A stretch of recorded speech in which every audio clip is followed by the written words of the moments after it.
கரூர் துயர சம்பவம் தொடர்பான ஒருநபர் ஆணையத்தின் விசாரணை தொடங்கியது. விஜய் பரப்புரை மேற்கொண்ட இடத்தில் ஓய்வு பெற்ற நீதிபதி அருணா ஜெகதீசன் விசாரணை.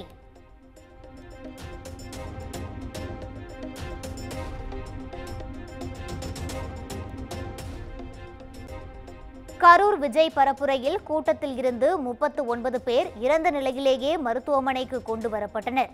தமிழக அரசின் முயற்சியால் பல உயிர்கள் காப்பாற்றப்பட்டுள்ளதாகவும் கரூர் மாவட்ட ஆட்சியர் விளக்கம்.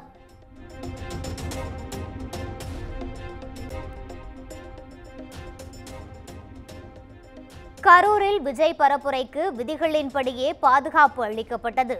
ஆம்புலன்ஸ் மீது கல்வீச்சு தாக்குதல் எதுவும் நடைபெறவில்லை என்றும் ஏடிஜிபி டேவிட்சன் தேவாசீர்வாதம் விளக்கம்.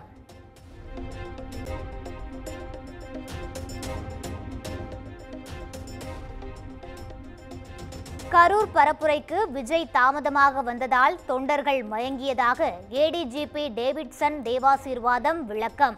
போலீசாருக்கு தாவேக்க நிகழ்ச்சி ஒருங்கிணைப்பாளர்கள் போதிய ஒத்துழைப்பு வழங்கவில்லை என்றும் குற்றச்சாட்டு.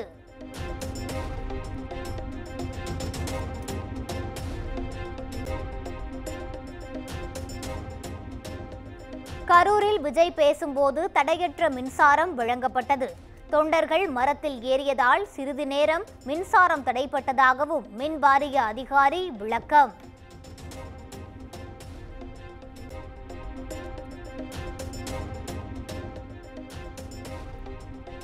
கரூரில் விஜயின் பரப்புரை கூட்ட நெரிசலில் பலியானோர் எண்ணிக்கை 40ஆக உயர்வு. காயமடைந்த 50க்கும் மேற்பட்டோருக்கு தீவிர சிகிச்சை.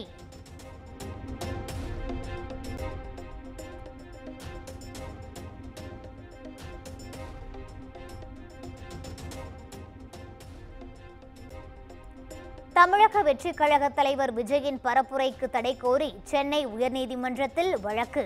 கரூரைச் சேர்ந்தவர் தொடர்ந்த வழக்கு திங்கட்கிழமை விசாரணைக்கு வர உள்ளதாக தகவல்.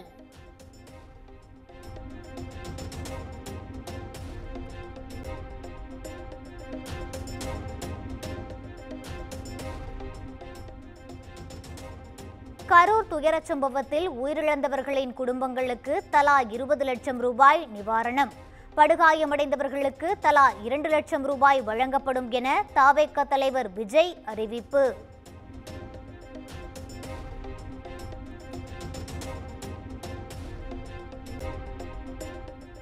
தாவேக தேர்தல் பிரச்சார மேலாண்மை பொதுச் செயலாளர் ஆதவ் அர்ஜுனா தலைமறைவா. ஒரு நபர் ஆணைய விசாரணைக்கு அழைத்தபோது செல்போன் சுவிட்ச் ஆஃப் செய்யப்பட்டிருந்ததால் போலீஸ் சந்தேகம்.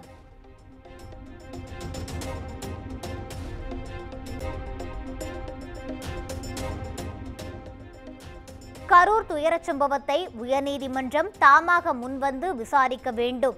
உயர்நீதிமன்ற நீதிபதி தண்டபாணியிடம் தாவேக தரப்பில் முறையீடு.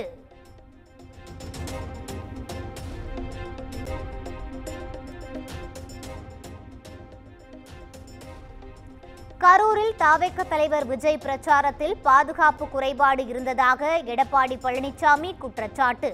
காவல்துறை நடுநிலையுடன் செயல்பட வேண்டும் என்றும் வலியுறுத்தல்.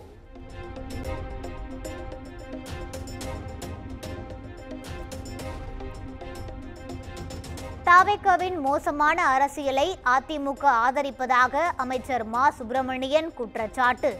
மக்கள் பிணங்களின் மீது அரசியல் செய்யாதீர்கள் என்றும் எடப்பாடி பழனிசாமி மீது தாக்கு.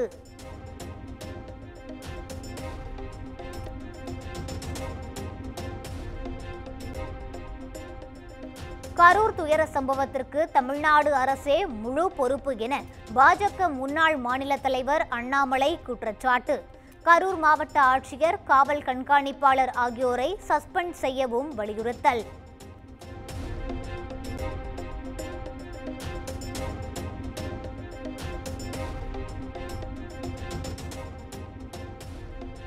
தாவேக தலைவர் விஜய் வீக்கெண்ட் அரசியலை விட்டு வெளியே வர வேண்டும் என அண்ணாமலை வலியுறுத்தல். வார இறுதியில் பரப்புரை மேற்கொண்டதால் குழந்தைகள், பெண்கள் பலியானதாகவும் கருத்து.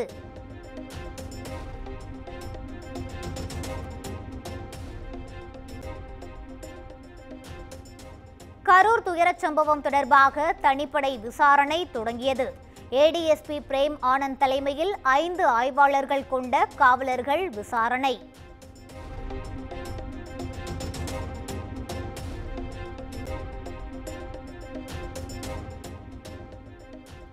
கட்டுக்கடங்காத கூட்டம் வரும்போது தலைவர்கள் குறித்த நேரத்தில் வர வேண்டும். கூட்டத்தை கட்டுப்படுத்த வேண்டியது தாவேகவினரின் கடமை என்றும் துணை முதலமைச்சர் உதயநிதி பேச்சு.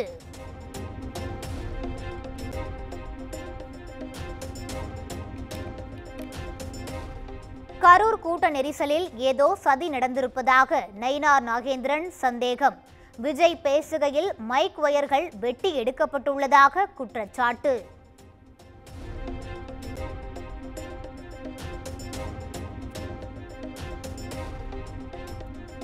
கரூர் துயர சம்பவத்தில் பலியானோருக்கான இழப்பீட்டுத் தொகையை 50 லட்சம் ரூபாயாக உயர்த்த வேண்டும்.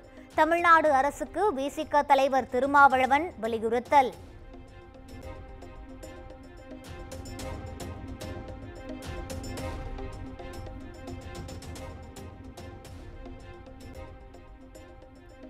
கரூர் துயர சம்பவம் அனைத்து அரசியல் கட்சிகளுக்குமே ஒரு பாடம்.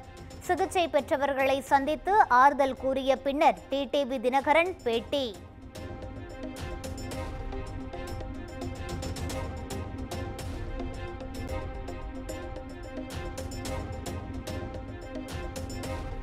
கரூரில் பாமக சார்பில் இன்று நடைபெற இருந்த தமிழக மக்கள் உரிமை மீட்பு பயணம் ரத்து.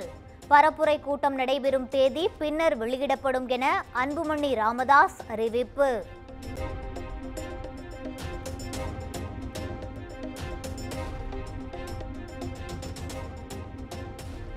கரூர் நெரிசல் சம்பவம் குறித்து சிபிஐ விசாரணை வேண்டும் என ஜி.கே. வாசன் வலியுறுத்தல்.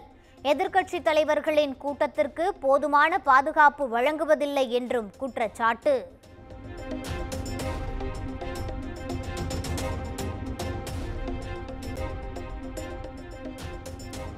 கரூர் துயரச் சம்பவம் தொடர்பாக அறிக்கை கேட்டார் ஆளுநர் ஆர்.என். ரவி.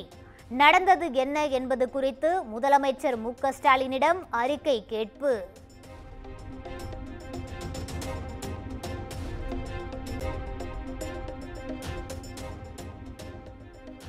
தேர்தல் தீவிரமடைந்துவிட்டால் கரூர் துயரச் சம்பவத்தை மக்கள் மறந்து விடுவார்கள். நீதிபதி விசாரணைக்கு காத்திருப்போம் என்றும் நாம் தமிழர் கட்சி ஒருங்கிணைப்பாளர் சீமான் பேட்டி.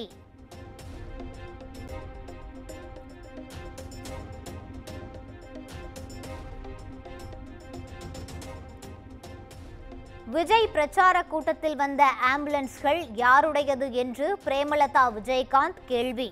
இதற்கெல்லாம் அரசு பதில் சொல்ல வேண்டும் என்றும் பேட்டி.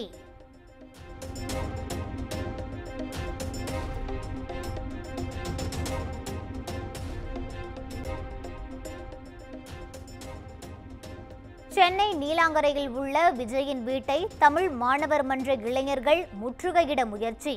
விஜய் வீட்டை முற்றுகையிட வந்தவர்களை காவல்துறையினர் பேச்சுவார்த்தை நடத்தி திருப்பி அனுப்பினர்.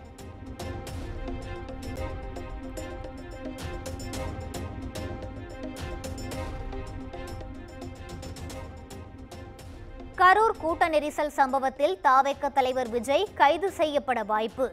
ஏதேனும் அசம்பாவிதம் நடந்தால் தாவேக தலைவரே பொறுப்பு என உயர்நீதிமன்றம் கூறியிருப்பதை சுட்டிக்காட்டி பரபரப்பு தகவல்.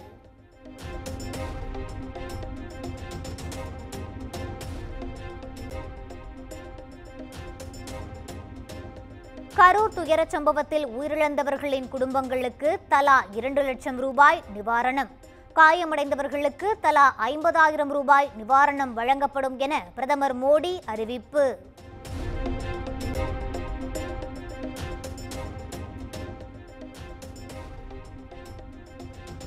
ஈரோடு அரசு தலைமை மருத்துவமனை அவசர சிகிச்சை பிரிவு கழிவறையில் ஆண் சடலம் கண்டெடுப்பு. விஷம் மருந்தியதால் சிகிச்சைக்கு அனுமதிக்கப்பட்டவர் தூக்கில் தொங்கியதால் பரபரப்பு.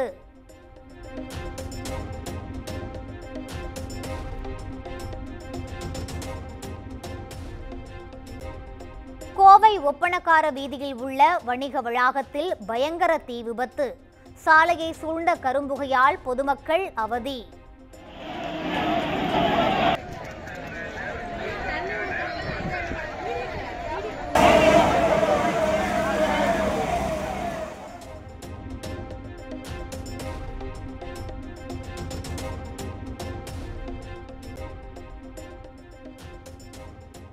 கொடைக்கானல் மலைப்பாதையில் பாறை மீது மோதிய டேங்கர் லாரியின் டயர் வெடித்து விபத்து. மற்றொரு வாகனமும் விபத்தில் சிக்கிய நிலையில் டேங்கர் லாரி ஓட்டுநர் உயிரிழப்பு.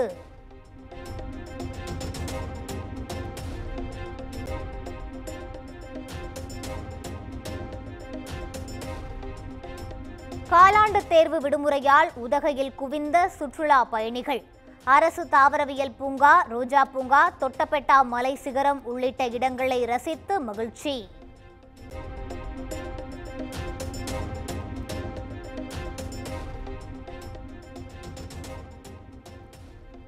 விடுமுறை தினத்தில் குற்றால அருவிகளில் குவிந்த சுற்றுலா பயணிகள். காலாண்டு தேர்வு விடுமுறை தொடங்கிவிட்டதால் கூடுதல் காவலர்களை பாதுகாப்பு பணியில் ஈடுபடுத்த கோரிக்கை.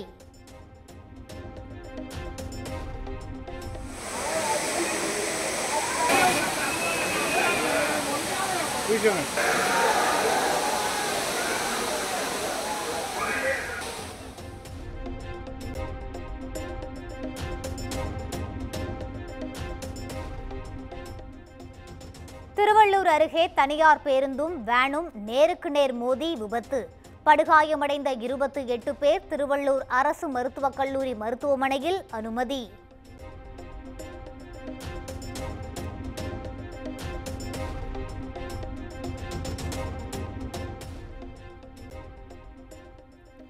உள்நாட்டில் உற்பத்தி செய்த பொருட்களை வாங்கி தீபாவளியை கொண்டாடுங்கள். மனதின் குரல் நிகழ்ச்சியில் நாட்டு மக்களுக்கு பிரதமர் மோடி வேண்டுகோள்.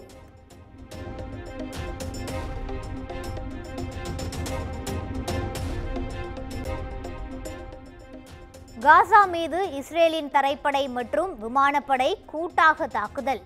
140 பயங்கரவாத இலக்குகள் அழிக்கப்பட்டதாக இஸ்ரேல் ராணுவம் அறிவிப்பு.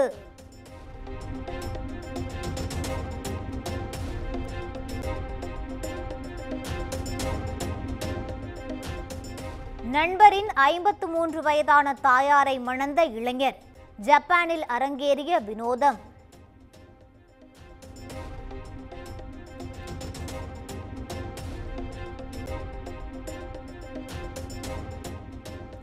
ரஷ்யாவுக்கு எதிரான போர் முடிந்ததும் அதிபர் பதவியிலிருந்து விலகி விடுவேன். உக்ரைன் அதிபர் ஜெலன்ஸ்கி அறிவிப்பு.